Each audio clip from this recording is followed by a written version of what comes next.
Good afternoon and welcome. I'd like to convene the Assembly Committee on Communications and Conveyance. Sergeants, please call the absent members. But before we move to the agenda, I have a couple of housekeeping announcements to make. First, Assembly Member Mr. Bennett will be stepping in for Assembly Member Cervantes today. Thank you and welcome.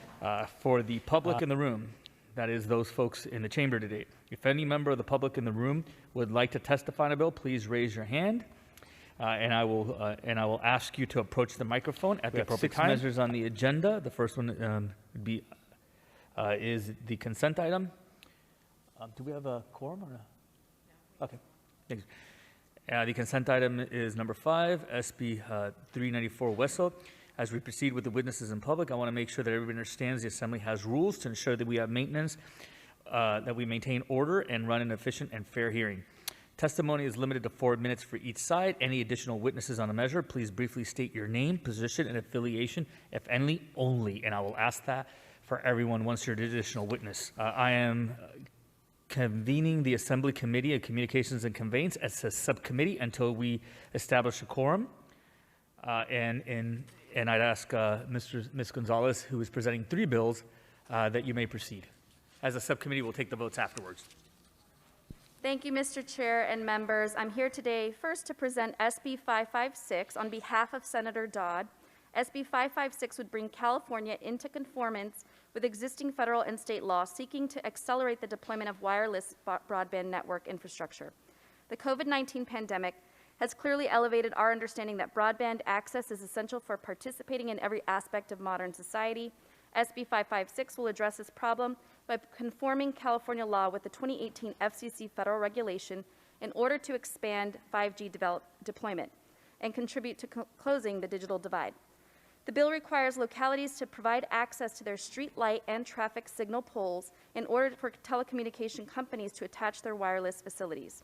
The bill also focuses on ensuring that access to those poles are provided at a non-discriminatory cost-based rate. Senator Dodd has added author amendments to preserve existing agreements and provide flexibility for wireless service providers and local governments to enter into agreements specific to local community needs. Senator Dodd has also added language to ensure equitable access for requiring service providers to monitor their progress toward reaching California's universal broadband goals by reporting wireless broadband coverage by census tract annually to the legislature. Good faith negotiations continue between stakeholders, Senator Dodd, and his team. They are committed to working with the City of Los Angeles as the bill moves forward. Calling in support is Sarah Bashes from California Association of School Business Officials, and in the hearing room we have Rudy Reyes from Verizon to testify in support. Thank you. Thank you. We'll begin and just remind that there are 4 minutes for each side. I would recommend 2 minutes on each side, 2 minutes for each main witnesses. And I will try to enforce that as fairly as possible. Sarah Bach, if you would proceed, followed by Rudy Reyes. Good afternoon. Good afternoon, Chair and Member. Sarah Bach with CASBO. I hope you could hear me. Last March, schools pivoted to distance learning in response to the COVID-19 pandemic, which revealed the critical importance of once and for all closing the digital divide and making reliable internet access a reality for all our students and families. ISPs became partners with schools in providing discounted rates to increase the number of homes with access to the internet. While these efforts help, they're not a long-term solution. In many cases, school districts were unable to provide connectivity simply because wired and wireless providers did not offer services in specified regions. Today, approximately 1 in 5 California households with children continue to lack adequate and reliable broadband access. We believe that the cost of building infrastructure in areas with no broadband access is critical, and this proposal removes the barrier for both public and private internet service to expand their reach. SB-556 will address those needs by conforming California law with the 2018 FCC federal regulation in order to expand 5G deployment and contribute to closing the digital divide, ensuring that our families have option in affordability and service, especially as our state continues to deal with year-round natural disasters impacting the access to education, health, and social services. And we're particularly concerned about the education equity challenges posed by uneven access to broadband in our state. During the pandemic, students in our most isolated regions struggled the most to achieve access. Our educators, administrators, families, and students need full access to the internet to ensure the stability to a thriving economy, and SB-556 will deploy broadband throughout the state. Time is of the essence to address our barriers to deployment and to expand services throughout our state. I respectfully ask for a yes vote on this critically needed infrastructure legislation. Thank you. Thank you. In exactly 2 minutes. Mr. Reyes, you may proceed. Good afternoon, Mr. Chairman and members of the committee. Rudy Reyes with Verizon. I'm here to express our strong support, along with CTIA and over 30,000 Californians who have registered their support online for this critically needed bill to expand 5G, high-speed, reliable wireless across California. Everyone asks what the killer app is going to be with 5G. And because it's wireless, people assume mobile. But the killer app is going to be fixed wireless solutions, along with a number of enterprise applications related to telehealth, distance learning, smart cities, traffic control, and whatnot. But it's all about broadband in this year of broadband. Senator Gonzalez and the prior speaker talked a lot about what this bill does. Let me spend a few moments to explain what it does not do. This bill does not take away any local authority over safety or aesthetics. It very clearly in the bill says that local control is preserved for reasonable aesthetic and safety standards. The bill contains a grandfathering clause that goes beyond and is more favorable to local governments than what is in the FCC order. It preserves existing agreements and existing deployments and takes effect once this bill passes. This bill, while it goes a long way for small cells, is not a silver bullet. And together with the governor's $7 billion broadband proposal, which we strongly support, including the middle mile component, and the other pieces of legislation going through, will be an all-of-the-above approach to broadband that we desperately need. And I stand ready to answer any technical questions that, Chair, you would like me to address respectfully. Thank you. Thank you, Mr. Reyes. And I'm going to take a quick break here to establish a quorum. Madam Secretary, please call the roll. Santiago. Here. Santiago here. Patterson. Berner Horvath. Bryan. Bryan here. Bennett. Bennett here. Davies. Davies here. Eduardo Garcia. Holden. Lowe. Quirk Silva. Quirk Silva here. Rodriguez. Valadares. Valadares here. Weber. Weber here. That's 7. Thank you. And we're going to proceed to the two primary witnesses in opposition. Again, we'll do 4 minutes, and I'll give you a gentle tug after 2 minutes, the first person. Mr. Stan Santos would be first, followed by Mr. Mayor James Butt, City of Inglewood. Mr. Santos, are you available? Yes, sir. You may proceed, and thank you very much. Can I begin? Yes, sir. Thank you. Thank you. Committee Chair and members, I'm Stan Santos, representing the Communications Workers of America, District 9. On behalf of thousands of communications workers in California, we oppose SB-556. This bill contains overly strict timelines and limits the ability of local governments to perform due diligence in the review of permit applications and fees. It's a giveaway of public resources and favors profits over safety. CWA studied the permit processes across the country and found that thorough review is crucial for safety. Shortened timelines under SB 556 tie the hands of local government and worsen safety conditions, especially the lack of assurances that installations are conducted by professionally trained workers and not by subcontractors who may endanger the public and workers in the right-of-way. Nothing in SB 556 requires the use of a professionally trained workforce. CWA contributed to a recent report by the National Association of Telecommunications Officers and Advisors that details multiple problems with application timelines and fees, like those in SB 556. 4 out of 5 local governments said that providers regularly submit incomplete applications. Nothing in this bill addresses their failure to comply with the law or to strengthen penalties for noncompliance. Over 50% of local respondents report that telecommunications installers damaged and/or failed to properly restore public property, with local taxpayers often picking up the tab. we will continue to see incidents like the unlicensed contractor in San Francisco who caused a gas line explosion. I work in buried and aerial construction of fiber and copper plant. We already deal with traffic control setups and public safety with minimum obstacles imposed by local government. If anything, there are not sufficient trained safety setup personnel. This bill will force a ramp up of that resources, which is already lacking. We urge you to vote no on SB-556. Thank you. Thank you, Mr. Santos. Mr. Mayor? Mr. Committee Chair and committee members, James Bush from the City of Inglewood. This is not about what hasn't been done, because the internet access has been around for about 25 years. So then why are there underserved communities at this point?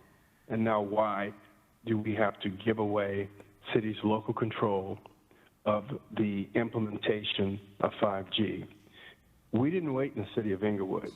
When I took office 11 years ago, every street that we resurfaced, and we've done a lot of them, we laid fiber optic conduit for the future so that when we chose to, we could provide our own ISP connections.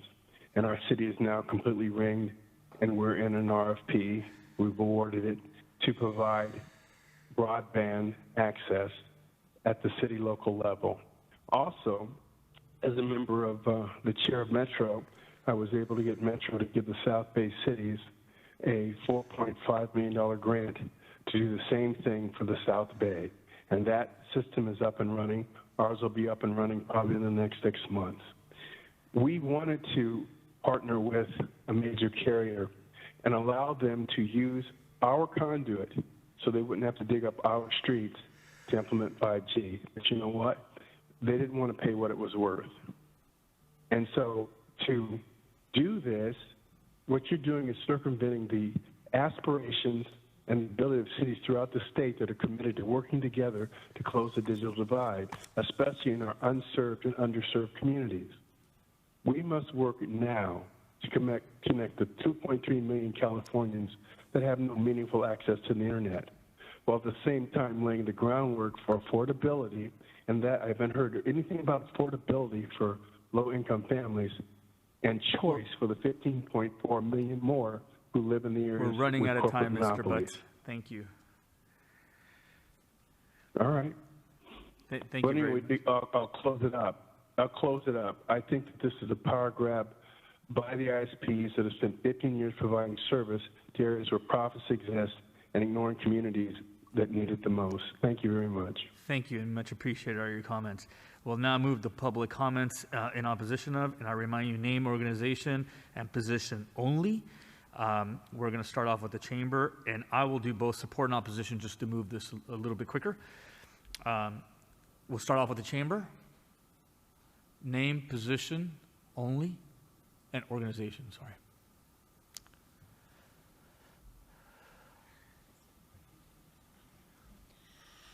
Good afternoon, Johanna Finney from the Nevada County Telecommunications Public Working Group. We oppose SB-556. Thank you very much. I believe I have one more.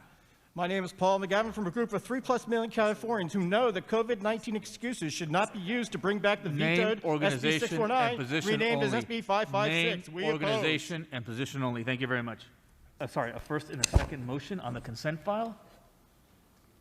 We have a first on the consent file. Ms. Davis and Ms. Weber on the consent file. Motion first and second. Madam Secretary, if you could please call the roll. Item number 5, SB-394. The motion is due past appropriations. Santiago? Aye. Santiago, I. Patterson? Berner Horvath? Bryan? Bryan, I. Bennett? Davies? Davies, I. Eduardo Garcia? Holden? Lowe? Quirk Silva? Quirk Silva, I. Rodriguez? Valadares? Valadares, I. Weber? Weber, I. Ayes 6, noes 0. Thank you. There are several in queue, Mr. Chair. We'll start with 147. Good afternoon, Mr. Chairman and members. Roxanne Gould, representing the Wireless Infrastructure Association, in support of the bill. Thank you. Line 144. Good afternoon, Mr. Chair. This is Ryan Elaine with the California Retailers Association in support. Thank you.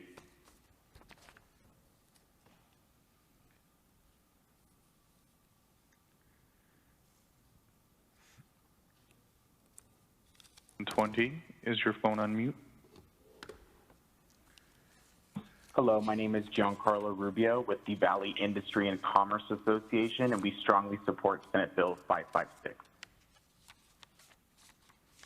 Next, we have line 92. Good afternoon, Leah Mitake on behalf of TechNet in strong support of this bill. Thank you. 161. Good afternoon, Justin Heyer on behalf of the Silicon Valley Leadership Group in strong support of the bill. Thank you. 172.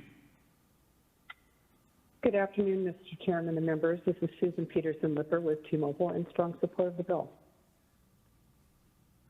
Line 110.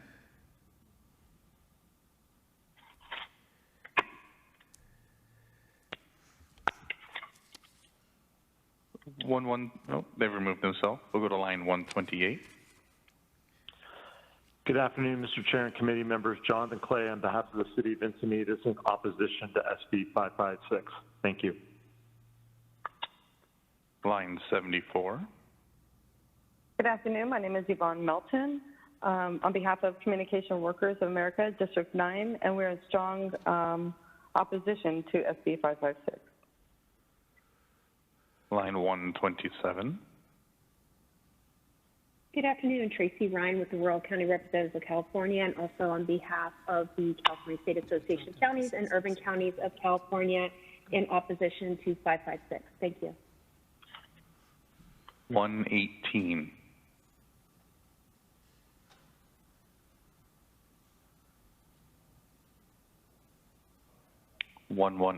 Is your phone on mute? Catherine Dodd, Alliance of Nurses for Healthy Environments, in opposition to the bill. Line 54. Melissa Smith, California for Safe Technology. We strongly oppose SB 556. 155. Good afternoon, Mr. Chair and members. Kira Ross on behalf of the town of Truckee and the cities of Stockton and Glendale, all in opposition to the bill. Thank you. 171. Aloha, Chair, members of the committee. This is Sean Taketa McLaughlin, Access Humboldt in Eureka. We support community access, and we strongly oppose this bill, SB 556. Thank you. 113. Good afternoon, Mr. Chair and members. Karen Lang on behalf of Mayor London Breed in opposition. The Solano County Board of Supervisors with serious concerns. Thank you. 162. Good afternoon, Mr. Chairman, members of the committee. Paul Gonzalez on behalf of the cities of Bellflower, Chino, Elk Grove, Fairfield, La Mirada, Lakewood, Norwalk, Palmdale, Rancho Cordova, Rancho Cucamonga, Redding, Santa Clarita, Signal Hill, Thousand Oaks, and Torrance, all in respectful opposition. 165. Good afternoon. Thank you, Chair and members. Anthony Tannehill with the California Special Districts Association in respectful opposition. Line 105. Good afternoon. My name is Patricia Bruno, and I'm speaking on behalf of the Los Angeles Area Chamber of Commerce in strong support for SB 556. Thank you. 148. Thank you, Mr. Chair and members. Jason Eichert on behalf of the California Municipal Utilities Association, who is respectfully opposed unless amended to SB 556. 58. Good afternoon. My name is Anthony Testa with the Communications Workers of America, Local 9510, in strong opposition of 556. 153. Thank you, Mr. Chair and members. This is Jonathan Ehrenbell on behalf of CTIA, the Trade Association for the Wireless Industry, in strong support. 116. Mr. Chair and members, Sylvia Solis Shaw on behalf of City of Los Angeles Mayor Eric Garcetti in opposition to the bill, also opposing for the City of Santa Monica and the City of Beverly Hills. Thank you. I thought they were unless amended, right? Line 126. Katie Mickey. I'm director of the Santa Barbara Body Therapy Institute. I strongly oppose SB-556. Line 68. Oh, sorry.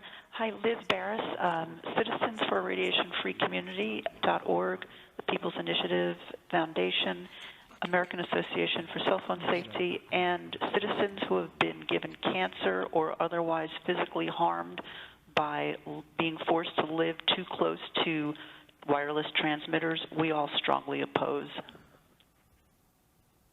Line 50. Corinne Schreiner from the City of Encinitas, strongly opposed. 151.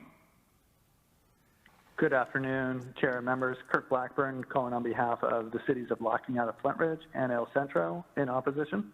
Thank you. 181.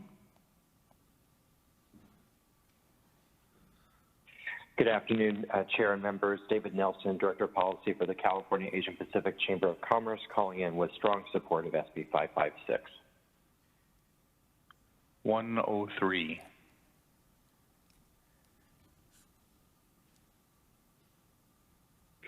Janet Fields, Communication Workers of America, 9588, calling in opposition of SB 556. 182. Hello, my name is Sydney Cox. On behalf of hundreds of residents with Safe Tech for Santa Rosa, we strongly oppose SB 556. Thank you. 149. Good afternoon, Mr. Chair and members. Roger Dickinson of the Local Government Commission in support. Thank you. 60. Good afternoon, Chair and members. Daniel Gutierrez on behalf of TURN, the Utility Reform Network, in opposition. 174. Hello, can you hear me? 174? Yes. Can you? Yeah, okay, good. Nancy O'Connor on behalf of Sustainable Rock Valley and its Safety Council in strong opposition of SB 556. Thank you. Line 163. Chairman Santiago and members, Michael Lizarraga of Telecu in strong support of SB 556. Thank you. 44. Yes, good afternoon. Jody Nelson, co-founder of Californians Safe Technology. We strongly oppose SB 556. 138. Hi, this is Lindy with the East Bay Leadership Council in support to 556. 84. Hi, Taryn Obaid with Local Communications Employees Against Giving Safety Control to Corporate Profit from Petaluma, Pengrove, Sonoma County, and Cotati, California. Thank you. Line 63. Opposed. Thank you. Line 63. Yes, this is Scott Turner, Communication Workers of America, District 9, in strong opposition of SB 556. 98.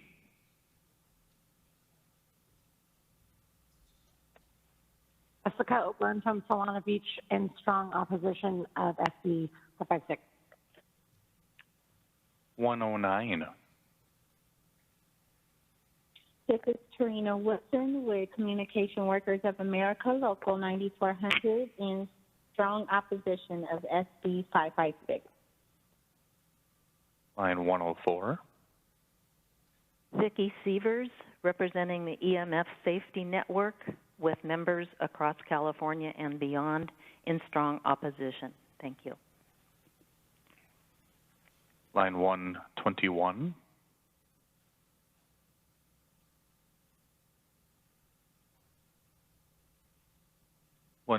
Your line is open. Oh, this is Stephanie Thomas. Thank you, Assembly members. I'm a co-founder of Wireless Radiation Education and Defense in strong opposition to Senate Bill 556. 89. Yes, good afternoon, Assembly members. Kim Hahn, Two Heads Tutoring Service in San Rafael. We strongly oppose SB 556. Thank you. 141. Hi, my name is Jeff Barnum from Sebastopol, California. I strongly oppose SB 556. 159.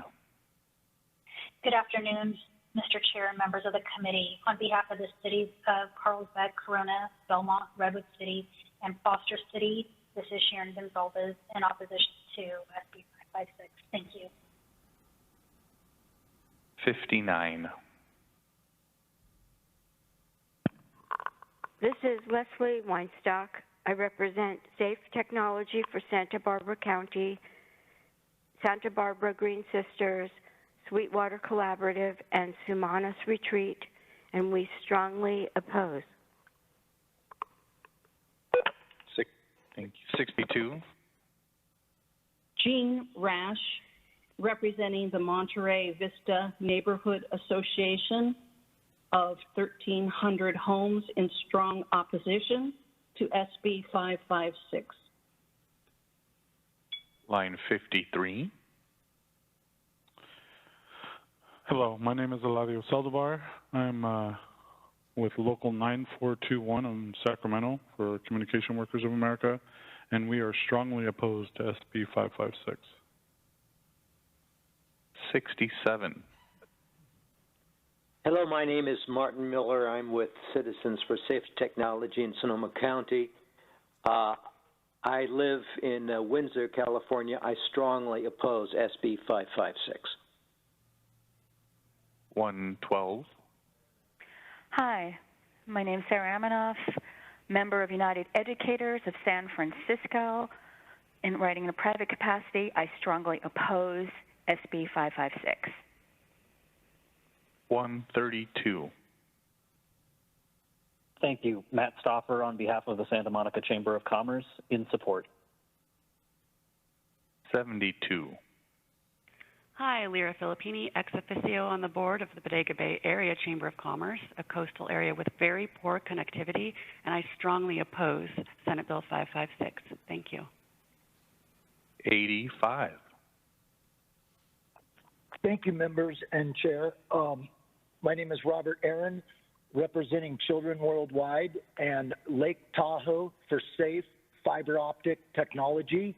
We strongly oppose this bill, 556. Thank you. 77.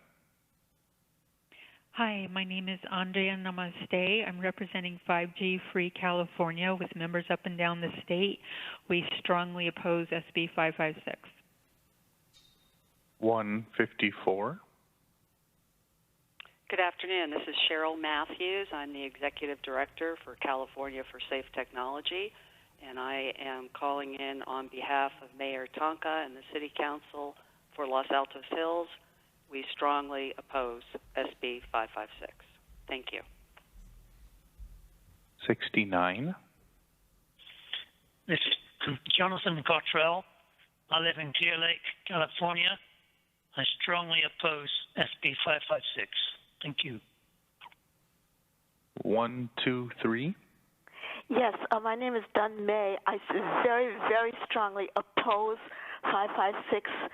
What we want is wired broadband, which is faster, safer, much healthier, energy efficient, and cyber secure. We already know that 2G, 3G, and 4G causes biological harm, but name, organization, and position only. Name, organization, and position only. Moderator, the next person, please.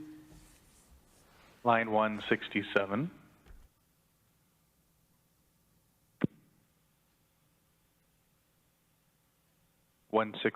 Your line is open. We'll go to 52.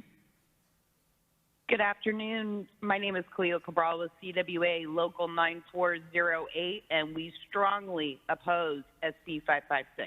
Thank you. 91.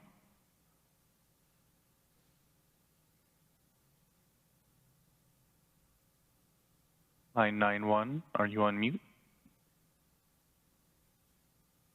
We'll go to 107. Hello, I'm Diane Craig in Buellton, California. I strongly oppose SB 556. Thank you. 61. This is Zoe Berg representing Americans for Responsible Technology in strong opposition to SB 556. Thank you. 133.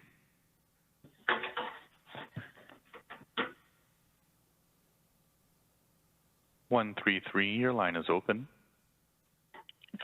Thank you. This is Joanne from Scotts Valley. I am strongly opposed to SB Spy Fry Planet Prison 556.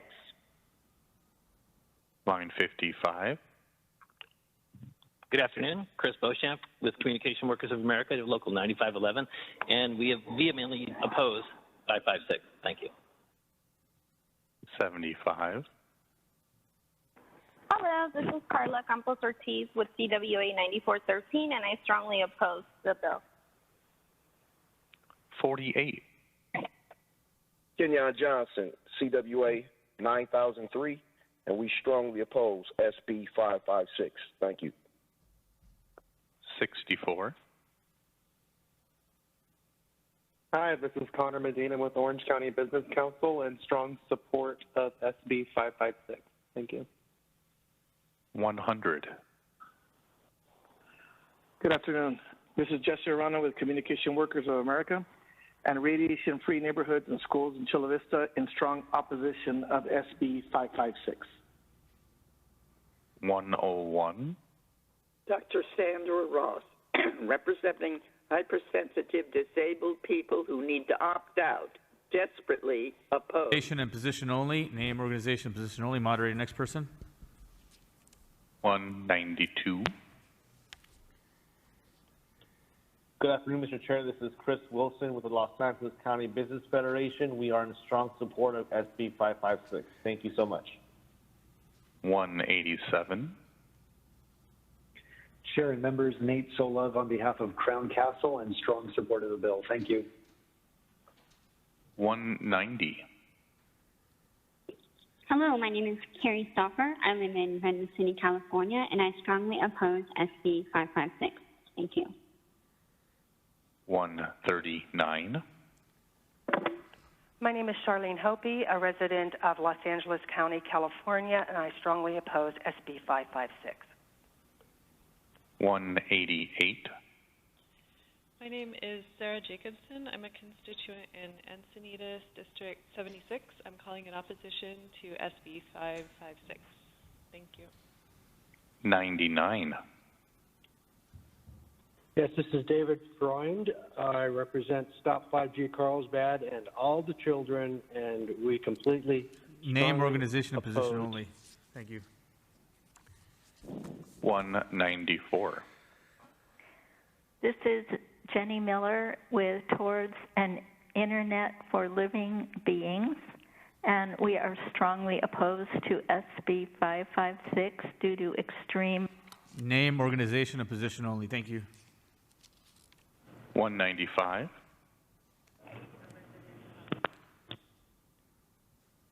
Hello, this is Larry Ortega with Community Union, and we strongly oppose 556. 167.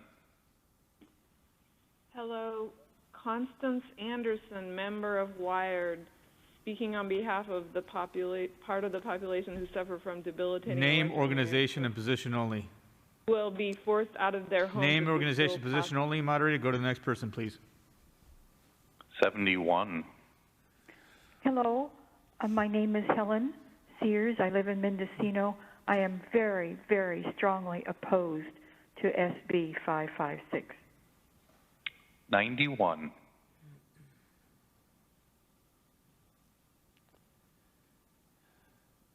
Line 91, are you on mute?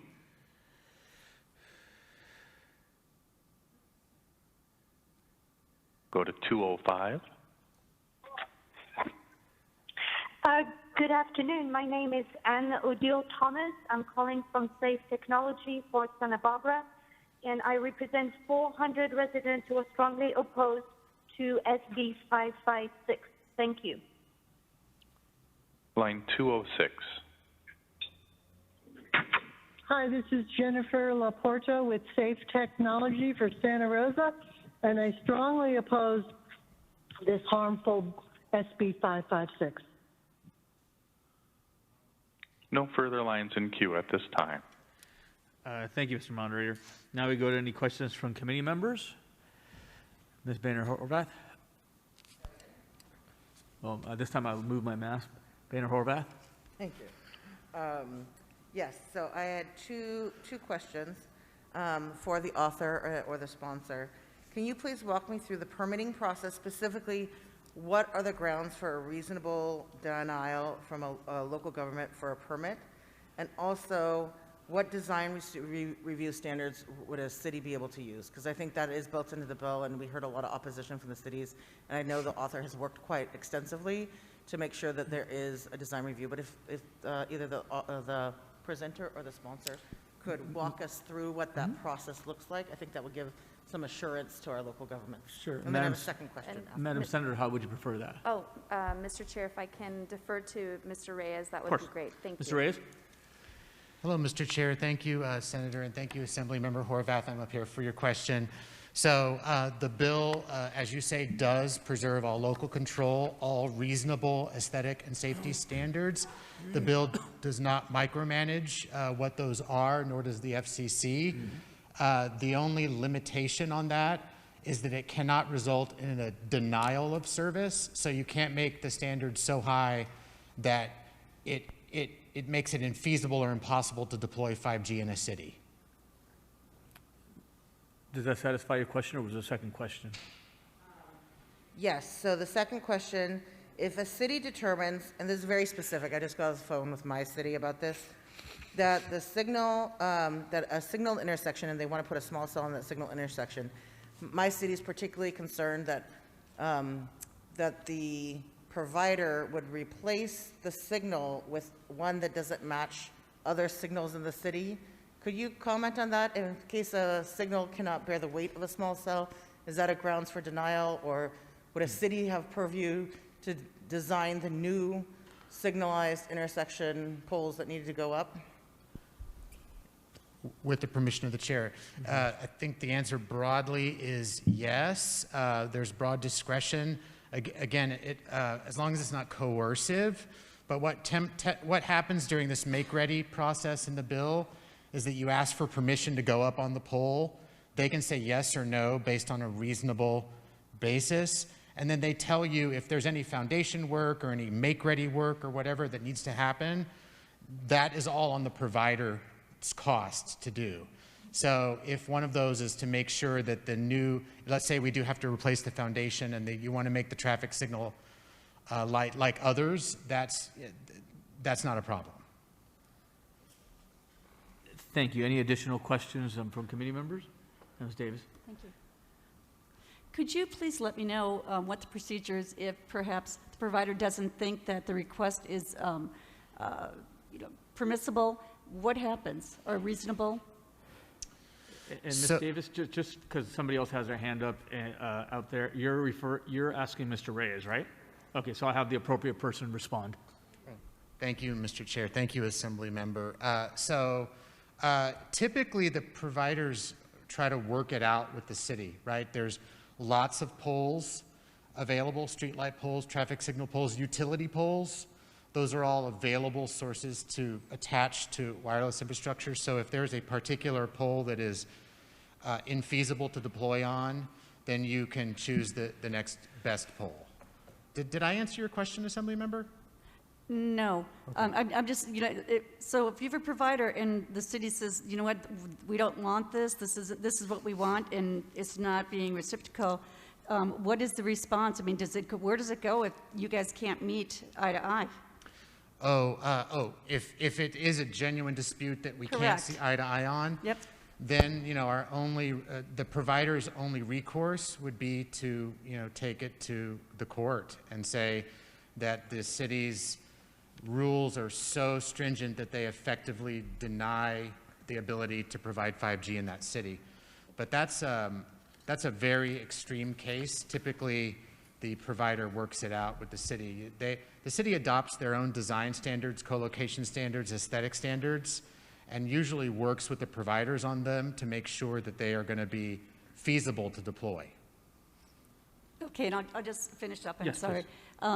Obviously, that has happened before, though, correct? And if so, what was the outcome? Mr. Yes, Chair, please. Assembly Member, I actually don't have personal knowledge that has ever happened before because, again, we try to work it out with the city. But in all fairness, the FCC, in its infrastructure order that this bill would say we need to come into compliance with in California, does say that the standards need to be feasible so that it doesn't affect a denial of service. But I'm not aware of any case on that. Sure. Thank you, Mr. Reyes. Any other members have comments or questions? Yeah, well, hold on. We're at the place where public comment has ended. Members have the prerogative to ask questions, have answers to those questions, or make comments. But the portion of public comment has ended. So once again, members, do you have any questions or comments for any of the witnesses? Mr. Holden. Yeah, I don't have a question per se. I just know that these are always for local governments and communities tough issues to kind of reconcile because on the one hand, you're creating greater access and expanding broadband, which after last year, obviously we're understanding how important it is for some communities aren't getting very good broadband to have greater access to the internet.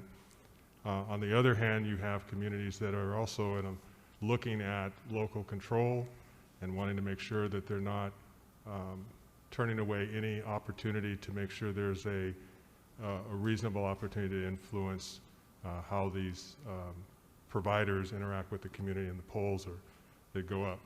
So I think that the senator has basically codified, as it's been said, federal law that now is covering this issue for California. I think it's a fair approach. The additional amendments seem to make sense because there can get to a place where, again, I don't think it happens too often, but if there is an impasse, how do you resolve that in a way that allows the service to go forward because it's designed to benefit the good of a larger number of folks. And so I think that this is a reasonable approach, and I think that this is worth supporting. I appreciate, obviously, the narrow focus that this committee has. I know local government had an opportunity to sort of wrestle some of these larger issues that have even come up today. But within the purview of this committee and with the recommendation of the chair, I'm prepared to move the item. Thank you, Mr. Holden. And the author and I did talk, and there's an awareness that he's going to continue to work on this bill, if you don't mind me saying it on his behalf, and continue also working on a question of existing contracts. Now, in all fairness, that can be taken up down the line because there was some ambiguity as to what some of that sorry, you can't hear me there, in terms of what some of that opposition meant. But having said that, I think he's worked diligently to try to strike that balance in the spirit and nature of what you were saying as well. Now, for fairness, I've got to go back to committee members and ask if there's any other questions or comments from committee members. And that was an excellent close, by the way. And if there's any closing comments. Well, thank you, Mr. Chair, and I want to thank our witnesses as well. On behalf of Senator Dodd, I know that he is making good faith negotiations at this time with all stakeholders. And with that, I respectfully ask for an aye vote on behalf of him. Yeah, well, we have a first with Mr. Holden. I see Mr. Bryan doing a second.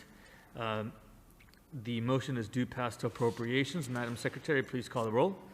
Item number 2, SB-556. The motion is due past appropriations. Santiago? Aye.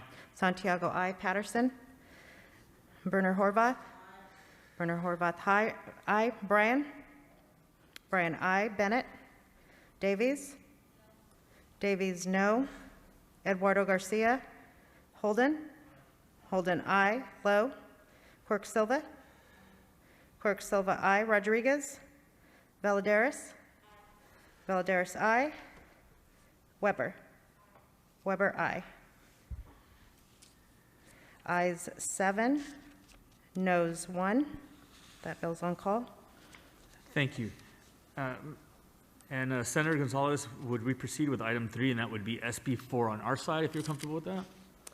Thank you, Mr. Chair, and good afternoon, Chair and members. Again, I'm here to present now my bill, SB-4, which is a critical measure in closing the digital divide both during and after the COVID-19 pandemic. As we know, across the state in all of our districts, whether you live in rural or urban California, we have seen examples of how the digital divide is preventing Californians from engaging in critical digital activities. Whether it be students having to go to a Taco Bell in Salinas in the parking lot to get a Wi-Fi connection, or older Californians who do not have fast enough internet to receive telehealth services or to connect their families. This bill will redefine the eligibility requirements for the California Advanced Services Fund to enable infrastructure projects to be built in unserved and underserved communities. This change in criteria will help local governments and internet service providers of all sizes to apply for grants at the same time invest in 21st century internet infrastructure. SB-4 will also stabilize the funding source for the Advanced Services Fund by extending the sunset on the program and surcharge for an additional 10 years while capping the former percentage-based fee to $150 million a year.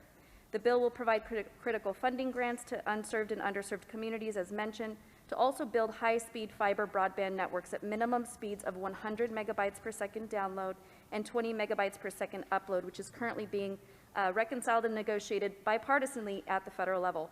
SB-4 has a growing and diverse coalition of over 100 supporters and organizations, and I also want to thank the Chair, Santiago, for working with us, as well as Assemblymember Garcia, who has been in this fight as well. Testifying in support today, I have Ernesto Falcon, Senior Legislative Counsel for the Electronic Frontier Foundation, and Kimberly Rosenberger, representing California State Council SCIU. Thank you. Chair Santiago, Vice Chair Patterson, and members of the committee, my name is Ernesto Falcon, and I'm the Senior Legislative Counsel for the Electronic Frontier Foundation. My research for the organization has been focused on how we build 21st century ready access to all people, and more importantly, how we avoid the mistakes of the past that have given us the digital divide we have today. As I've mentioned before to this committee, fiber optics is the foundation of all future-ready broadband access, whether it's wireless or wired, without exception. And SB-4 makes significant progress in pushing fiber infrastructure, but freeing up our local governments to pursue community efforts to deliver fiber, as well as increasing funding to its grant program for local private and local public providers. The grant program reflects Governor Newsom's executive order, but more importantly allows the CPUC to quickly adjust the program to leverage federal dollars should Congress come through with President Biden's broadband plan to build future-proof infrastructure for all Americans. If this bill is passed along with Governor Newsom's proposal to create a loan loss reserve fund to enable bond financing of broadband infrastructure, California will have created the most comprehensive approach to delivering 21st century access universally than any other nation, any other state in this country. California has a chance to lead the nation by enabling more public and private providers to build and solve their own problems on the ground. And in conclusion, I want to thank Senator Lena Gonzalez for her leadership in this space, as well as the Governor and Assemblymember Aguirre Curry. Their vision for the communications infrastructure for California reflects much of what President Biden is attempting to do for the country. This is how we will end the digital divide for our children and grandchildren, and I ask for your support. Thank you. Thank you. Ms. Kimberly Rosenberger, please, if you're on. Yep, thank you. We are pleased to co-sponsor this bill. We think it is important in addressing the digital divide. It has always been an issue in our communities, putting lower income students at a disadvantage, but it was the pandemic that really shined a light on how impactful this divide is on our most vulnerable student population. Our schools and communities came together to adapt to a new learning environment, providing tablets and partnering with public television to attempt to reach as many students as possible. Despite our significant efforts, the lack of reliable and affordable internet access greatly hamstrung attempts to provide quality education. SEIU represents classified workers in the most populous districts. We are seeing a significant learning gap amongst our low-income students. There is a clear correlation between the access to digital resources and the success students have with distance learning. We can say with certainty that reliable internet access is not just a problem for rural communities. Slow speed and unreliable networks was a persistent problem in the distance learning. This bill makes important changes in how we define underserved areas, as well as providing a more sustainable funding mechanism and expansion plan. For the reasons mentioned above, we're in strong support and urge your aye vote. Thank you.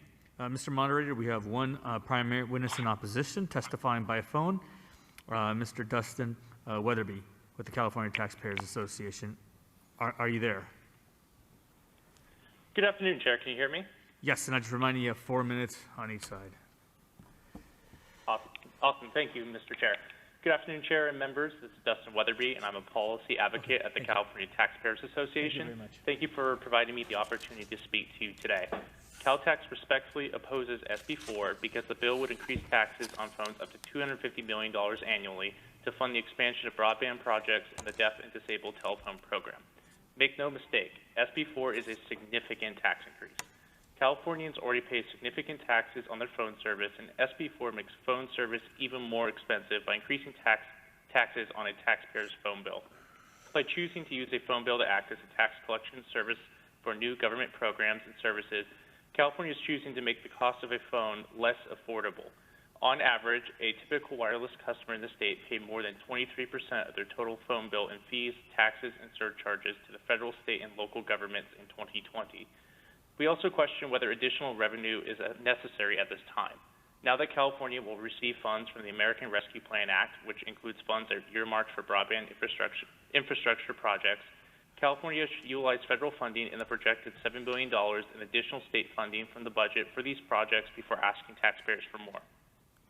So in addition to that significant funding and investment made by the legislature, the state is projected to have a record $25.2 billion reserve and a $75 billion surplus from the latest budget, which is why the governor and administration officials have stated that additional taxes are unnecessary in the current environment.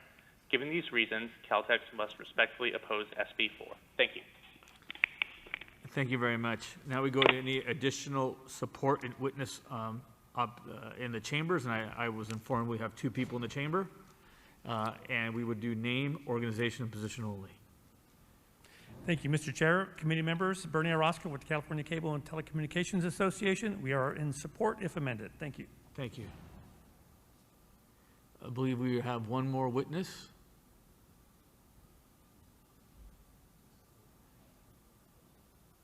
Then I may have been misinformed. We have one. Any additional support and opposition witnesses in the remote testimony room?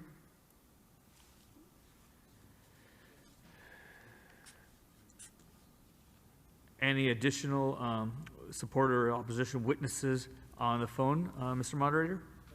And again, we would remind you to state your name, organization, and position only. To state your position to SB-4, you may press 1 followed by 0 using your telephone keypad. We'll go first to line 122. Thank you. Good afternoon, Chair and members. This is Donna Hoffman-Cullinan with Council for a Strong America and Ready Nation in support. 197. Good afternoon, Linda Way with Western Center on Law and Poverty in support.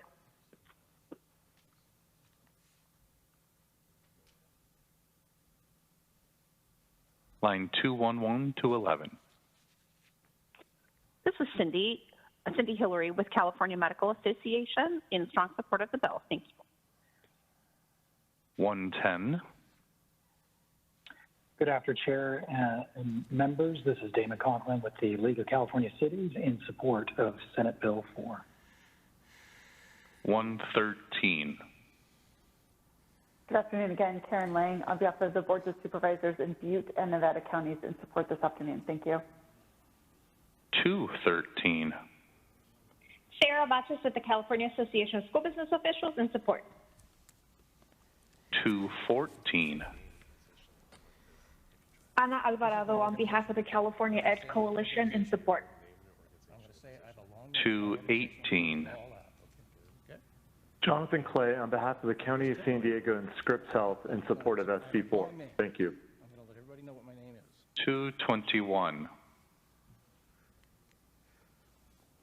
Monica Villalobos Cruz on behalf of the California Forward Action Fund in support. 124. Christine Bubser on behalf of the Rural Caucus of the California Democratic Party in support. Ay, yo no lo atranqué. Oh, se fue Isabel, la atrancó.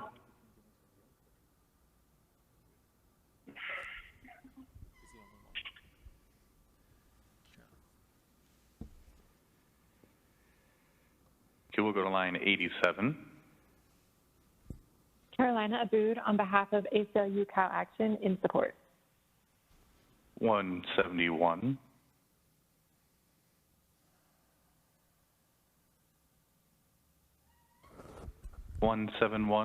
You may go ahead. We'll move to 183. Jonathan Howard with the California Department of Education on behalf of State Superintendent of Public Instruction Tony Thurman sponsored the bill. Strong support. Thank you.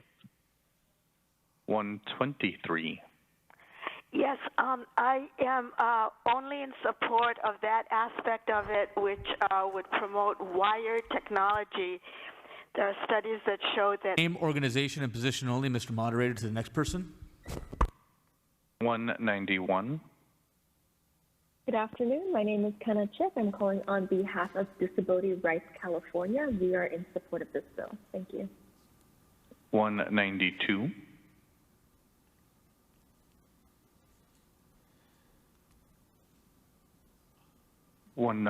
Are you on mute? We'll go to 151.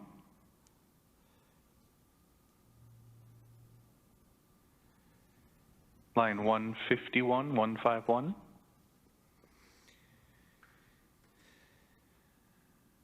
Moved to 149. Mr. Chair and members, Roger Dickinson of the Local Government Commission in support. Thank you.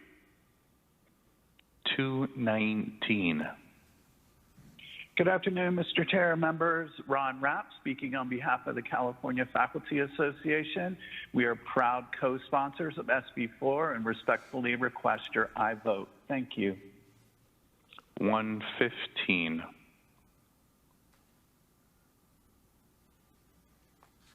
Good afternoon. This is Olga Shiloh with Los Angeles Unified School District in support. 95. Good afternoon. Angelina Gutierrez on behalf of the Los Angeles County Office of Education in support. 222. Good afternoon, Chair and members. Colin Hawley calling on behalf of the cities of Long Beach and West Sacramento in strong support of SB-4. 215. Mr. Chair and members, Sylvia Solis Shaw on behalf of the City of Beverly Hills with the support of amended petition letter. 135. Hello, good afternoon. This is Naveed Aliwal with Tech Equity Collaborative in strong support of SB-4. 40.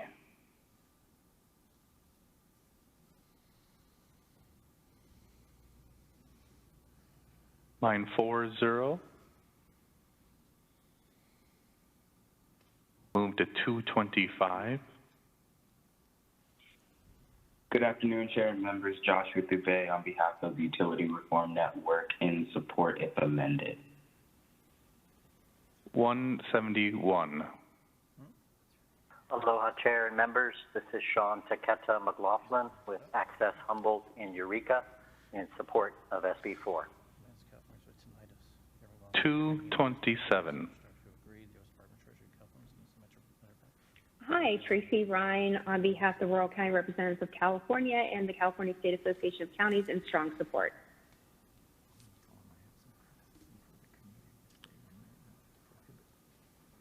Next we have 226. Oh. Just a moment, please. We do have two more pending. There, 228. Good afternoon, Mr. Chair. This is Chris Wilson with the Los Angeles County Business Federation. We have a support with amendments position on this bill. Thank you. 226. Yes, my name is Julie Levine. Can you hear me? Yes. Okay, I actually was speaking on Senate Bill 556, opposed. Thank you. No further lines in queue at this time. Thank you. We have a couple of additional members in the chamber who will state your name, organization, and position only. And then we'll go to questions, members. My name is Paul McGavin. My organization is, quote, millions of Californians with tinnitus, that's hearing loss and ringing in the ears caused by wireless infrastructure, Name, who organization, and with, position that's my organization, only. I'm not Name, done, organization, who agree and with the position U.S. Department only. of Treasury. And we're turning off the microphone at this point. Thank you very much. And unless we have somebody else who's presenting. Thank you. Thank you, sir. Name, organization, and position only. Good afternoon, Chair Santiago and members. Is this microphone on? Yes, sir. Good. Mark Graham on behalf of Keep Cell Antennas Away. I have some criticism for the committee, which by law you may not prohibit. The committee failed to post a notice and agenda of this meeting at 10 days in advance. Name, organization, and position only. We're turning off the microphone, and we're now moving to committee members' questions or comments. If any committee member would has a question or comment, here, we have a first by Mr. Holden, second by Mr. Bryan. I'm not hearing any members' comments or questions. Just want to make sure I don't miss anybody. Ms. Gonzalez, thank you very much for your hard work, and I welcome you, invite you to your close. Yeah, thank you, members. I just also want to thank the committee consultants who did a fantastic job at the analysis. Thank you very much. It depicted exactly the whole picture of broadband. This is just one small piece of broadband as it pertains to California Advanced Services Fund, but we've got $6 billion that we need to spend right away from the federal government. And so we look forward to moving this forward in every part of the state of California, whether you live in South LA, like part of where I represent, rural California, anywhere in between, you will be hopefully connected through these bills, this bill and AB 14, which is moving along through Assemblymember Cecilia Aguiar-Curry. So with that, I respectfully ask for an aye vote. Thank you. And the motion is due past appropriations. Madam Secretary, please call the roll. Item number 3, SB-4. The motion is due past appropriations. Santiago? Aye. Santiago, aye. Patterson? Werner Horvath? Bryan? Bryan, aye. Bennett? Davies? No. Davies, no. Eduardo Garcia? Eduardo Garcia, aye. Holden? Holden, aye. Lowe? Quirk Silva? Rodriguez? Valadares? Valadares, no. Weber? Weber, aye. Ayes 5, noes 2. That bill's on call. Thank you, Ms. Senator Gonzalez. Now we're going to move on to the last and final bill you're presented today, which is item 4, SB-378. Thank you, Mr. Chair and members, and I We promise... have a first and we have a second. I was Thank not quick enough you. to see who, but... And I promise I will stop talking about broadband after this bill. But this bill is, I'm presenting SB-378, an important measure, key component to closing the digital divide as well. It will promote the development of broadband infrastructure and internet connectivity to local jurisdictions by requiring them to allow fiber cables to be installed using cost-effective techniques, including open trenching, boring, and micro-trenching. SB-38 will address this lack of continuity where every community is a little bit different right now by creating a statewide standard for micro-trenching as a deployment option for broadband. Testifying in support today, I have Rochelle Swanson, Government Affairs Manager with Crown Castle, and Erica Hoffman, Legislative Advocate with the California School Boards Association. Thank you. Thank you. And Ms. Swanson, you may proceed, followed by Ms. Huffman. And just a reminder, I'm doing Thank you. 4 minutes between the two. Thanks. Great. Thank you, Chairman and members of the committee. My name is Rochelle Swanson, Government Affairs Manager for Crown Castle. We're very proud to sponsor SB 378 because it will allow broadband projects in the state to be built quicker while at the same time reducing construction impacts in communities. The bill ensures that the industry's best practice of microtrenching is allowed by local jurisdictions to install high-speed internet fiber cables underground. Microtrenching technology cuts a 2-inch wide and 2-foot deep trench to lay the fiber underground while simultaneously backfilling and sealing. The entire process takes hours rather than days, and cars can drive on the road the same day. Microtrenching is typically 60% cheaper and 80% quicker than traditional open trench street excavations, which create lane closures and negatively impact neighborhoods. This technology is being used in cities around the country and has been successfully deployed in Los Angeles, where over 40 miles of fiber have been installed in recent months. The bill is necessary because many local jurisdictions are hesitant to utilize this newer technology as city staff are used to the older, more disruptive methods of open trenching. Microtrenching complies with all utility safety rules and goes further by using ground-penetrating radar prior to installation. Quicker installation of fiber means communities around the state can get connected to high-speed internet in days instead of months. This will complement the state's efforts to provide more funding for broadband by ensuring that public and private dollars are maximized and benefit residents as quickly as possible. We are appreciative of the collaboration with local government groups and water and utility groups who have worked with us on amendments and who are now neutral on the bill. We commend Chair Santiago and Senator Gonzalez for all your work on advancing broadband in the state and respectfully request your aye vote today. Thank you. Thank you. Ms. Hoffman? Good afternoon, Chair and members. My name is Erica Hoffman. I'm the legislative advocate for the California School Boards Association. CSBA is committed to broadband expansion in California to close the digital divide and improve learning opportunities for all of our students. This last year has shown that now more than ever, the state needs to do all it can to connect our schools and students to high-speed internet. We support SB-378 because it allows for microtrenching for the quick installation of fiber for high-speed internet projects. This bill will have an immediate, meaningful impact by allowing fiber to be installed in hours instead of weeks. Microtrenching can expedite development in a far less invasive manner than traditional trenching. As our state and schools navigate education in the time of COVID-19, the need for more broadband access has become abundantly clear. Broadband networks and services are critical for education, but also for healthcare, telemedicine, public safety, and emergency response. Rural communities and low-income households without access to high-quality broadband are currently at an immediate disadvantage. As schools continue with distance learning for some students and also base homework and school research projects on the digital platform, those in rural communities and low-income households need to be connected in order to ensure that students have access to all appropriate education programs. Without access, students will not progress and succeed. SB-378 is necessary in order to expedite broadband access to communities in need. CSBA supports funding and streamlining to help accelerate broadband deployment. This bill will make sure the state and federal broadcast funding will benefit local communities as quickly as possible. For all of these reasons, we strongly urge your aye vote on this measure. Thank you very much. Thank you. Now we're going to two witnesses in opposition. We'll be given 4 minutes, split by the two. We have first Mayor Bill de la Pena, and second we have Joanna Finley. Madam, I'm sorry, Mr. Good Moderator. afternoon. Thank you.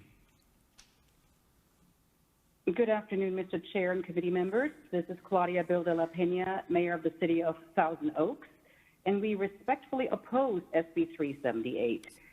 To be clear, Thousand Oaks does actually support broadband deployment, and access to the internet has never been more important during COVID-19.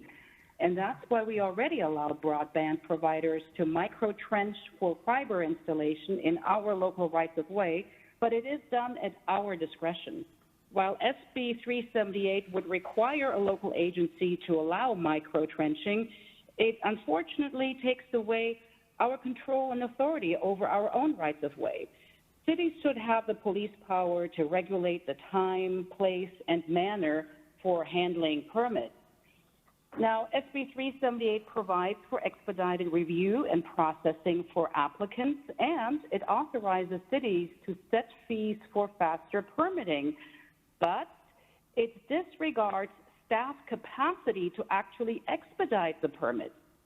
As cities across the state use SB1 funds to repave and repair worn streets and roads, SB-378 provides no assurance that microtrenching projects will not damage newly paved streets.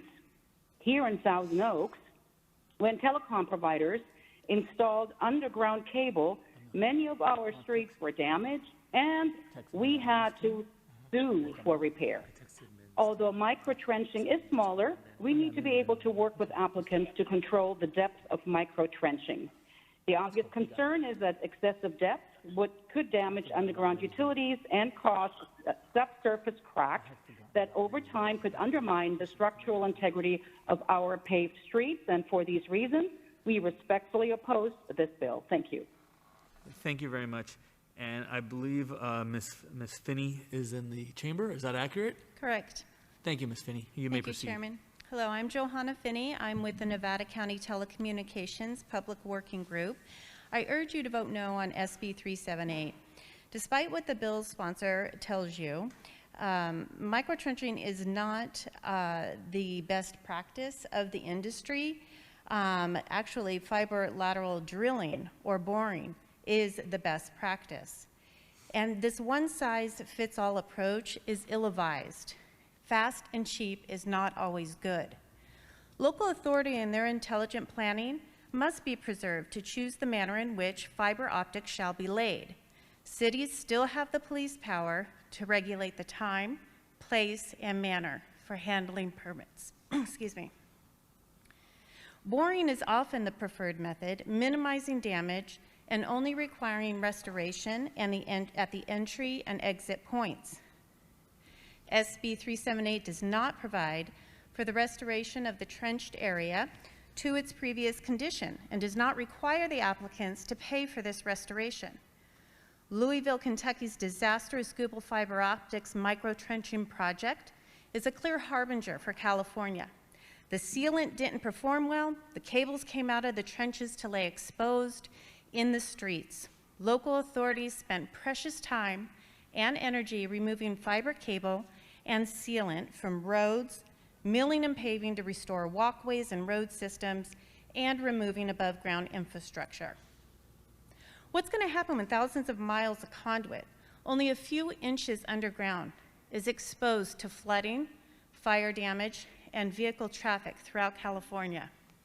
After the fact, the state will see that these microtrenches have caused specific adverse impact on the public health and safety, and this bill provides no state support or appropriate reimbursement for the damage. Just going to gently remind you, gone over. Thank you. I urge you to vote no on SB 378. And thank you very, very much for that.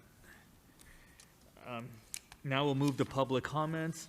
Any additional support or oppositions from the chamber? And I remind you, name your name, organization, and position only.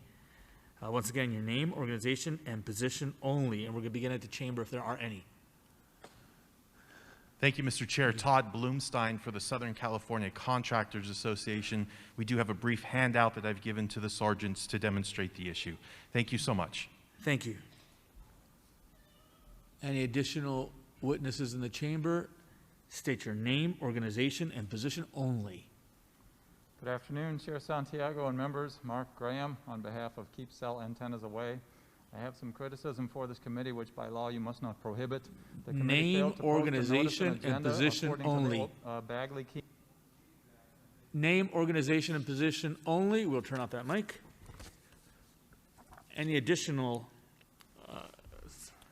support or opposition? Name, organization, and position only. Yes, my name is Paul McGavin. I appreciate the chair's respect for my organization's name, which is about to come. Please don't interrupt me until I'm done, sir. Thank you. The name of the organization is, quote, Californians who support direct public access to any fiber optics installed in the public rights of way.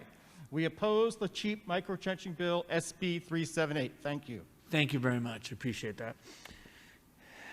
Now we're moving to the remote testimony room.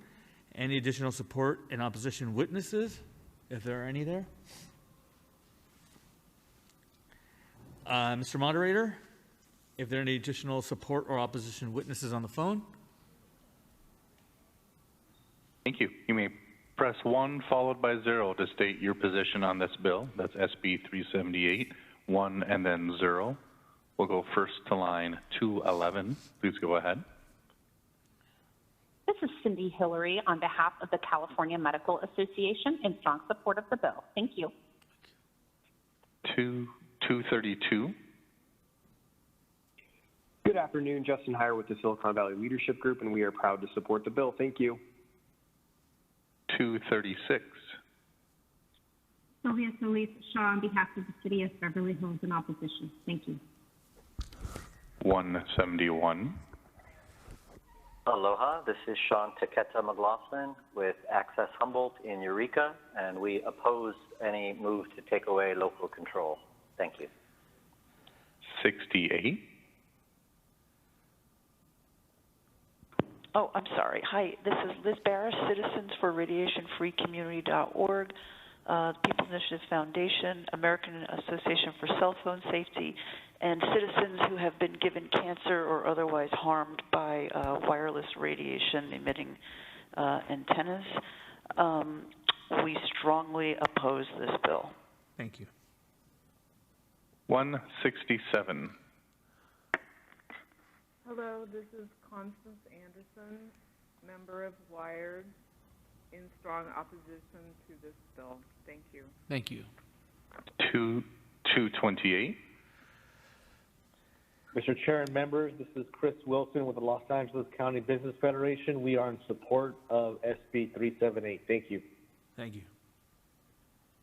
223.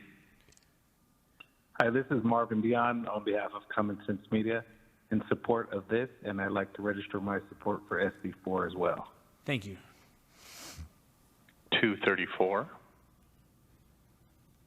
Hi, Melanie Figueroa on behalf of Verizon in strong support. Line 235. Good afternoon. This is Daryl Little with the Bay Area Council in strong support. 230. Good afternoon, Mr. Chair and members. Michael Gunning here with the California Building Industry Association in support of SB 378. Thank you. 77.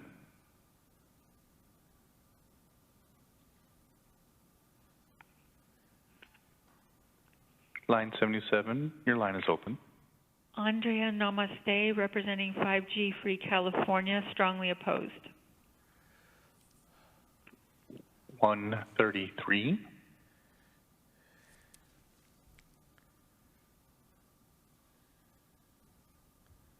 Line 133, your line is open. We'll move to 237.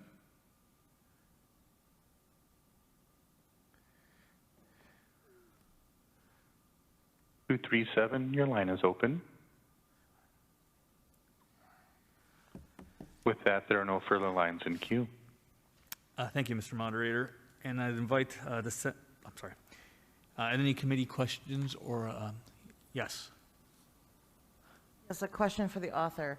One of my cities had a concern that they would not be able to go in and do quality assurance standards on the backfill after they've done the micro-chinching. Can you comment on that? Because my understanding is cities still have that ability to ensure quality standards. Yes, of course, they would have that authority like they would contract with anyone else. So, and the provider would work with them in that sense to do the backfill. But the micro-trenching bill is focused more on streamlining the process. So this is already happening in many of our cities. We're just trying to make this faster and more streamlined for the deployment of broadband. But local liability laws would still be in place. Okay, we have a first. We need a second. Thank you. Ms. Davis, sorry, because in case you didn't hear a voice, Madam Clerk. Madam Secretary, sorry. Any other questions from committee members or comments? No, didn't hear any questions. Madam Senator, you may close. I respectfully ask for an aye vote. Thank you. Thank you. The motion is due past appropriations. Madam Secretary, please call the roll. Item number 4, SB 378. The motion is due past appropriations. Santiago. Santiago, aye. Patterson. Berner Horvath. Berner Horvath, aye. Bryan. Bryan, aye. Bennett. Davies? Davies, aye. Eduardo Garcia? Eduardo Garcia, aye. Holden? Holden, aye. Lowe? Quirk Silva? Quirk Silva, aye. Rodriguez? Rodriguez, aye. Valadares? Valadares, aye. Weber? Weber, aye. Ayes 10, no 0. That bill's on call. Thank you. I believe Senator Min is here too. Thank you, Mr. Chair. Thank you, members. I rise today to present SB 500, which would require all light-duty autonomous vehicles to be zero-emission by the year 2030. This measure would help our state achieve our ambitious yet absolutely necessary clean air goals, especially since we know that vehicle exhaust is some of the most toxic pollutants. It also will help set the autonomous vehicle firmly on track to be zero emission, which is important given the mileage and passenger vehicle miles that are expected to be put on the road because of autonomous vehicles. Smart policies are needed to steer AV deployment along with other parts of the transportation towards a zero emissions future, and that is the goal of this bill. Zero emission AV technology is not something that's futuristic or science fiction. It's the near-term reality. Companies throughout California have already demonstrated that the software AV technology can match the hardware zero emissions technology, and most experts believe the zero emissions technology is well ahead of the AV.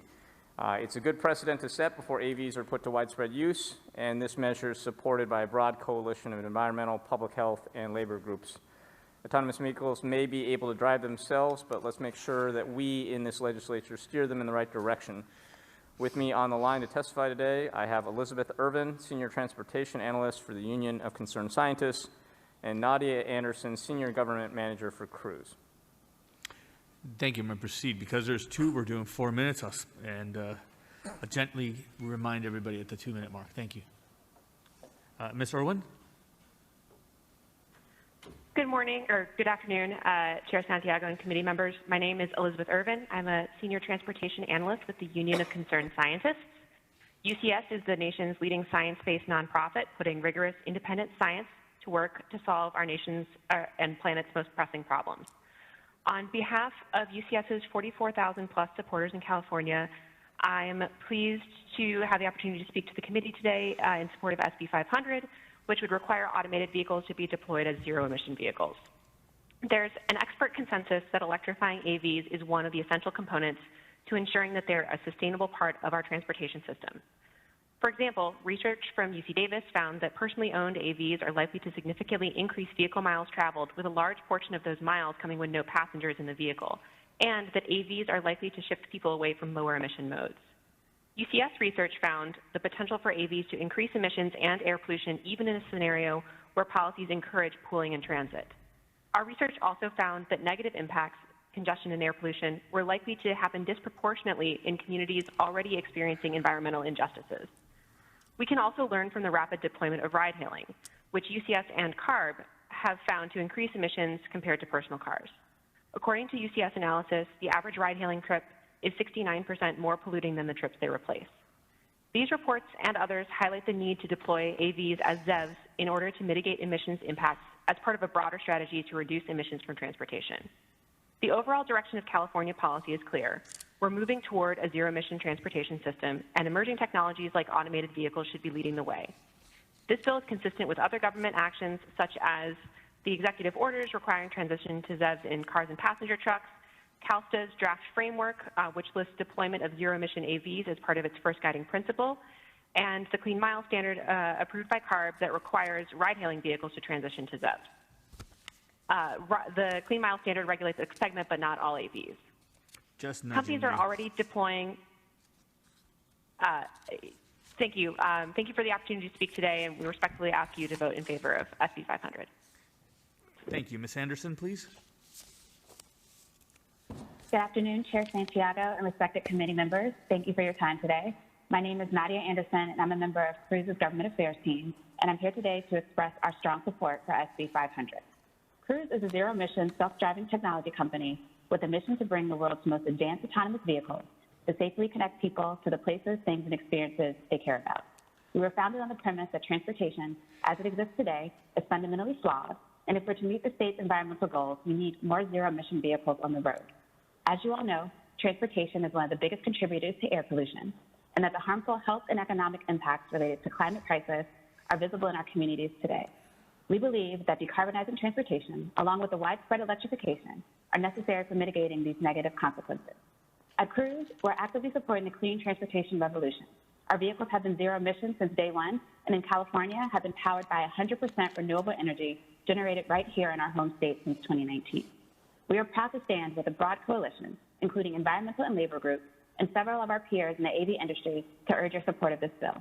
We firmly believe this policy strengthens California's future, both economically and environmentally, and by making a clear investment in zero-emission vehicles and the infrastructure needed to power these vehicles, California can serve as a shining example of what the clean energy transition should look like in the coming years. With SB-500, California can set a standard for how we build a sustainable future for transportation while making strides towards meeting our ambitious climate goals. We believe that AVs have a critical role to play and that innovation and zero emission go hand in hand. Thank you for the opportunity to be heard today and express our support on this very important bill, and we respectfully ask that you vote in favor of SB-500 today. Thank you. Thank you. Now we'll move towards opposition witnesses. Okay, thank you, Mr. Chair. My name is Kurt Augustine. I am Senior Director of Government Affairs for the Alliance for Automotive Innovation, which is the trade association of auto manufacturers and the technology suppliers of both zero-emission vehicles and autonomous vehicle technology.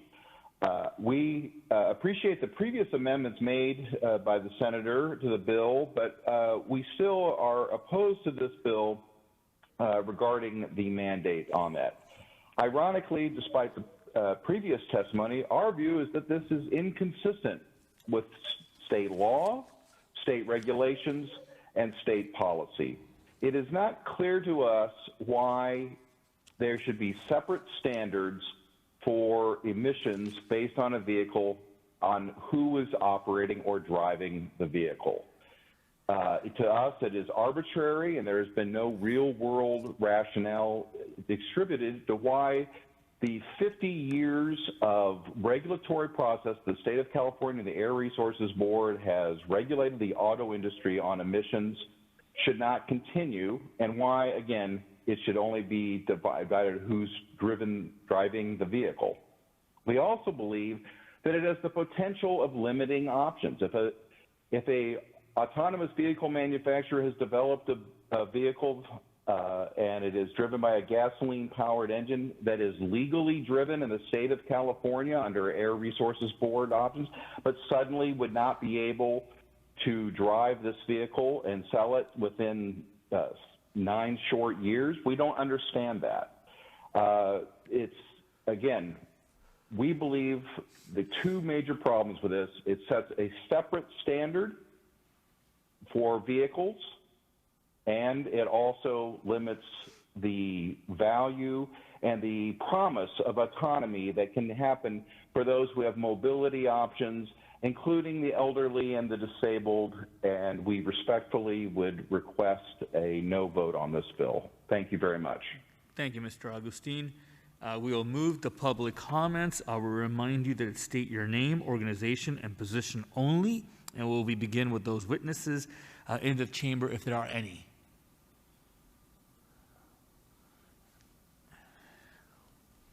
Thank you, Chair and members. Patience 2 for the name of my organization, please. I'm with Californians who support honest definitions of zero emissions and know that electric utilities that burn coal and oil to charge electric car batteries do not result in zero emissions. We oppose the bill. Thank you. Seeing no additional witnesses in the chamber. I apologize. Thank you. Good afternoon, Chair Santiago and members. Mark Graham, on behalf of Californians Against Autonomous Vehicles because they rely on hazardous... Name, organization, and position only. Name, organization, and position only. We are moving to the remote testimony station. And we're turning off the microphone. We'll go for our first line, number 238. Please go ahead. Hello, I'm Phoebe Sorgan speaking on behalf of Wireless Radiation Education and Defense. and we are against autonomous vehicles, because they are dangerous. Next, we'll go to line 130. Please go ahead. Hi, yes, my name is Katie Stevens, speaking on behalf of Neuro in strong support of SB-500. We'll go to line 241. Please go ahead. Mr. Chair and members, Aaron Niemela, representing General Motors, in support. Line 242. Please go ahead. Good afternoon, Mr. Chairman, members of the committee. Kathy Lynch, representing Plug-in America in strong support of SB-500. Thank you. 243. Please go ahead. Could you repeat that number? You may 243. Please go ahead. This is Bill Murphy on behalf of Elders Climate Action's Northern California and Southern California chapters, as well as 350 Silicon Valley in strong support. Line 156. Please go ahead. Stephen Jimenez on behalf of the American Lung Association in support of SB-500. Thank you. Line 133, please go ahead.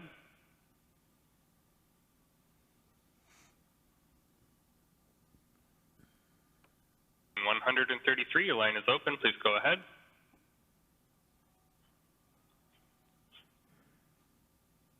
We'll go to line 123. Please go ahead. Opposed. Thank you. In one moment, please, while we provide another line number.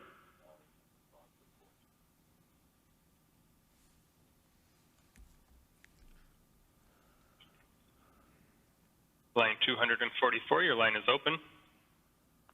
Hi, this is Kathy Carriage with 350 Bay Area Action in strong support. We have no further comments in queue at this time. Thank you. We have any questions or comments from committee members? We have a first. Mr. Bryan seconds. And the motion is due past appropriations. Mr. Min, would you like to close? For temperatures again this weekend, and we are in the midst of a climate emergency. This is a very practical bill. I respectfully ask for your aye vote. Thank you, Senator. The motion again is due past appropriations. Madam Secretary, please call the roll. Item number 6, SB-500. The motion is due past appropriations. Santiago? Aye. Santiago, aye. Patterson?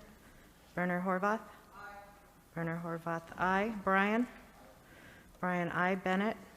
Davies? Davies, no. Eduardo Garcia? Holden? Lowe?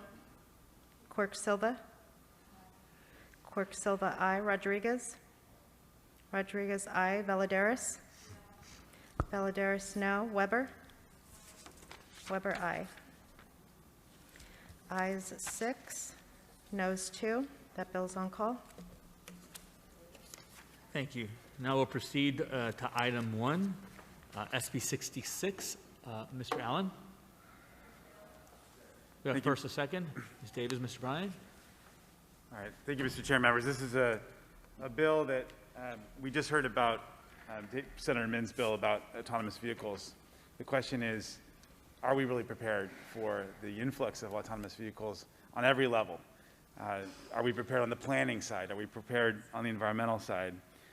We've done some studies. It shows that autonomous vehicles could both be an incredible benefit for our society in terms of how we get around. They could also make things a lot worse. There was an experiment that was conducted by UC Davis and UC Berkeley that mimicked life with an AV by providing each participant household with a chauffeur. And of course, turns out that when you have someone else doing the driving, folks use the car more. In fact, the experiment showed that households travel 83% more miles per week, with more than a fifth of vehicle trips carrying no passengers at all, saying, hey, you can't find parking, just go around the block a few times while I'm in this meeting. No harm, no foul. So the question is, how do we create a system to better plan? And this bill creates a council to deliberately plan for autonomous vehicles in a way that supports the state's safety, transportation, climate, equity, and sustainability goals. And that's what the bill does. It's all about ultimately making sure that we are smart about this, that we see this coming, and that we plan for it. We worked with many stakeholders, including industry groups and automakers, environmentalists, and others who we know will be impacted by EVs to draft a bill that puts California on a path to properly plan. So here to speak in support, I have Elizabeth Irvin from the Union of Concerned Scientists, and also Jacqueline Beckwith with the Association for Unmanned Vehicle Systems International. Thank you, Mr. Senator. Because we have two, I'll do 4 minutes, and I'll nudge them both at 2. Thank you. Ms. Irwin, if you'd like to begin. Good afternoon. Thank you again for the opportunity to speak to the committee. This is Elizabeth Irvin, Senior Transportation Analyst with the Union of Concerned Scientists. I'm pleased to be here to speak in support this time of SB-556, which establishes an advisory committee on autonomous vehicle technology. Automated vehicle technology has the potential to significantly alter our transportation system with far-reaching implications for carbon emissions, air pollution, safety, equitable mobility, and the state's economy. As the Senator mentioned, some of the studies that are pointing in that direction. This bill will set up a process and forum devoted to directing the development and deployment of automated technology to maximize potential benefits and minimize potential harms. Crucially, this bill provides for representation of a diverse range of stakeholders and expertise, and also requires the Council to consider public input and comments. Thank you for the opportunity to speak with you today, and I respectfully ask you to vote in favor of SB-66. Thank you. We have no formal opposition listed for this bill, and in lieu of that, I will allow you to do the 2 minutes, and we'll end it at that. Yeah, we have none listed, so I will at least list one. Okay, thank you very much for the time. We appreciate the 2 minutes. We'll be very efficient. Generally, autonomous vehicles come in many different flavors, but one of the things you should really understand is that multiple parties need to be able to input, and we appreciate that it has a broad range of people on this committee, but it's serving for 14 years. And we think 14 years is too much for special interests to infiltrate some kind of advisory committee. Please turn them over after every 5 years to get more points of view across. That's very important. Now, autonomous vehicles come in many different flavors. Some are actually self-encased. All the technology is on board. You don't need to talk to any wireless infrastructure. That's what's being tested right now all over the country. There's some kind of false idea that somehow you have to connect into a wireless cell tower in order to have driverless cars. That's not true. And so what happens is a lot of things is loaded onto the promises of 5G that will never be delivered. And that whole thing extends to digital divide and telemedicine and all the propaganda you hear. And all you have to do is go back 20 years or 30 years. They said the same things about the super information highway in 1993. I apologize about the interruption. You may proceed. You have a minute left. We appreciate it. I'm almost done here. All I really want to do is encourage everyone to pay attention to the Department of Treasury that put a stake in the ground that said everyone needs for broadband, for the digital divide, symmetric. 100 megabits down, 100 megabits up. That's the only way you're going to get money out of the Department of Treasury. We should have the same standard here in California, which means it can only be done by fiber optic cable. Wireless won't cut it. Thank you. Thank you very much. And that concludes our formal support and opposition. We will now move the public comments. Huh? Yeah, we're going to get to that right now. Additional support and opposition witnesses in the chamber. At this time, we're only doing your name, organization, and position only. You may proceed. Thank you. Good afternoon, Mr. Chairman. I appreciate your patience on the organization. Mark Graham, on behalf of Californians opposed to autonomous vehicles because they rely on hazardous microwave radiation. We are opposed to the bill. Thank you. Seeing no other witnesses in the chamber, thank you. Now we go to committee members. Is there any questions or comments? Not seeing any, so Mr. Senator, would you like to close? Yeah, this bill received a 39-0 vote in the Senate. Just to answer some of the concerns that were raised, the committee members served for 4-year terms, not for 14. We really did try to create a broad range of stakeholders to participate. And I will say that the bill is not pro-autonomous vehicles or against autonomous vehicles. It just says if this is happening, we ought to be planning for it. And it's with that spirit that I respectfully ask for an aye vote. Thank you. Do we have a first and a second? Yes, yes, we do. Ms. Davies Weber and Bryan. first. Ms. Rodriguez seconds. Thank you. The motion is due past appropriations. Madam Secretary, please call the roll. Item number 1, SB-66. The motion is due past to appropriations. Santiago? Aye. Santiago, aye. Patterson? Berner Horvath? Berner Horvath, aye. Bryan? Bryan, aye. Bennett? Davies? Davies, aye. Eduardo Garcia? Holden? Lowe? Lowe, aye. Quirk Silva? Quirk Silva, aye. Rodriguez? Rodriguez, aye. Valladares? Valladares, aye. Weber? Weber, aye. Thank you, members. That's not, ayes 9, no 0. That bill's on call. Thank you. Madam Secretary, could we return to make sure that the absent members can add on to the bills?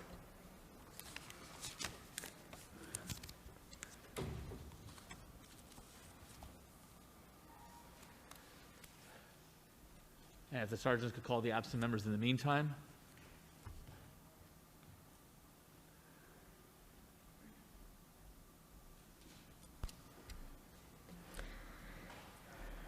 Consent file, item number 5, SB-394. The motion is due past to appropriations. Patterson? Berner Horvath? Berner Horvath, aye. Bennett? Eduardo Garcia? Eduardo Garcia, aye. Holden? Lowe? Lowe, aye. Rodriguez? Rodriguez, aye. Ayes 10, no 0. That bill's on call. Thank you.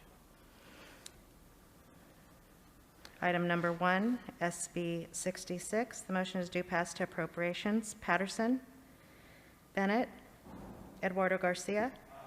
Eduardo Garcia, aye. Holden? Ayes 10, no 0. That bill's on call.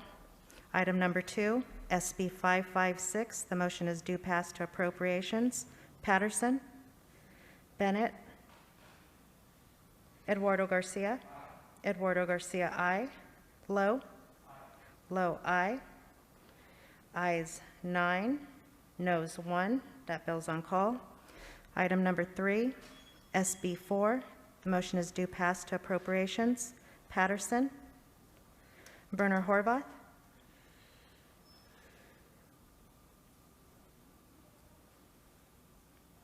Bennett?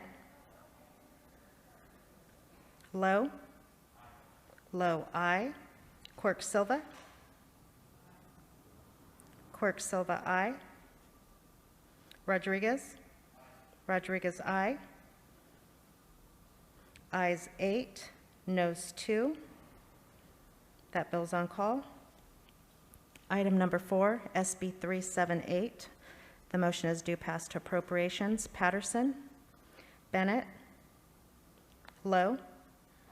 Lowe, aye. Ayes 11, no 0. That bill's on call. Item number 6, SB-500. The motion is due past to appropriations. Patterson? Bennett? Eduardo Garcia? Eduardo Garcia, aye. Holden? Holden, aye. Lowe? Lowe, aye. Ayes 9, noes 2. That bill's on call.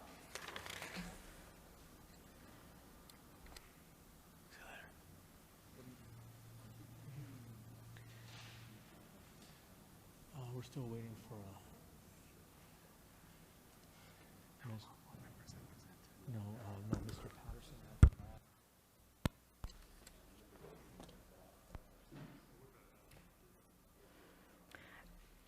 Item number 2, SB-556. The motion is due past to appropriations. Patterson?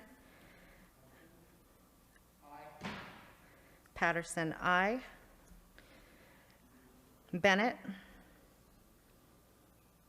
Rodriguez? Rodriguez, aye.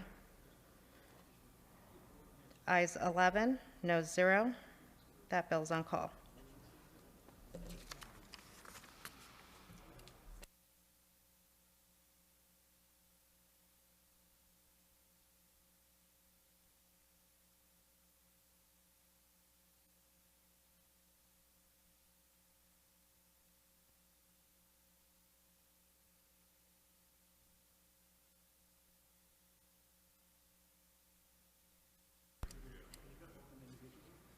The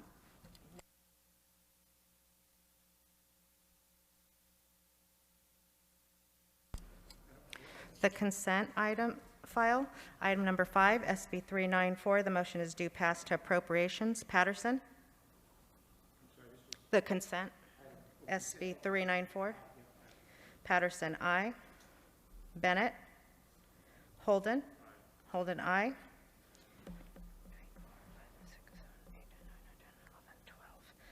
Ayes 12, no 0. That bill's on call. Item number 1, SB-66. The motion is due pass to appropriations. Patterson? Patterson not voting. Bennett? Holden? Holden, aye. Ayes 11, no 0. That bill's on call. Item number 2, SB-556. The motion is due pass to appropriations. Bennett? Ayes 11, no 0. Noes 1. That bill's on call.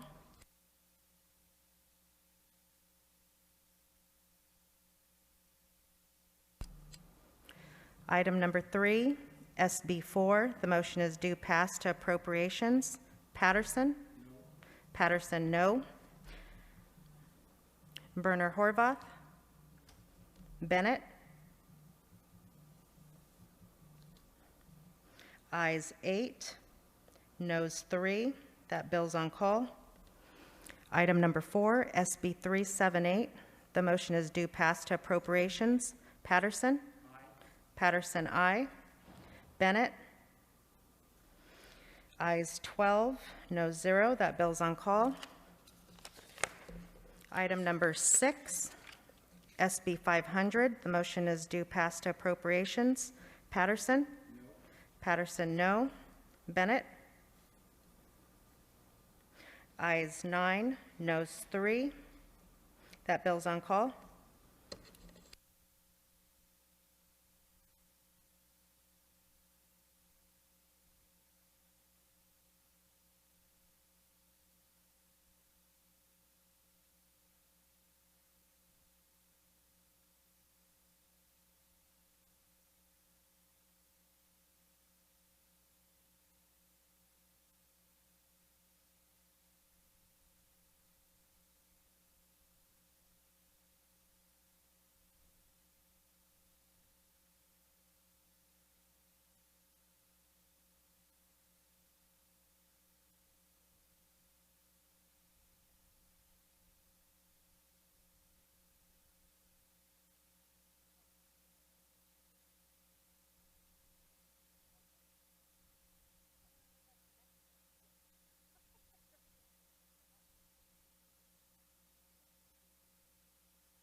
We're going to lift the calls.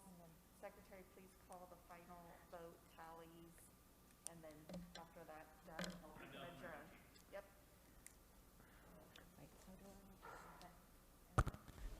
Madam Secretary, we're going to lift the call on all the bills. Please report the final tallies. The consent file, SB-394, ayes 12, noes 0. That bill is out. Item number 1, SB-556, ayes 11, noes 0. That bill is out. Item number 2, SB-556, ayes 11, noes 1. That bill is out. Item number 3, SB-4, ayes 8, noes 3. That bill is out. Item number 4, SB-378, ayes 12, noes 0. That bill is out. Item number 6, SB-500, ayes 9, noes 3. That bill's out.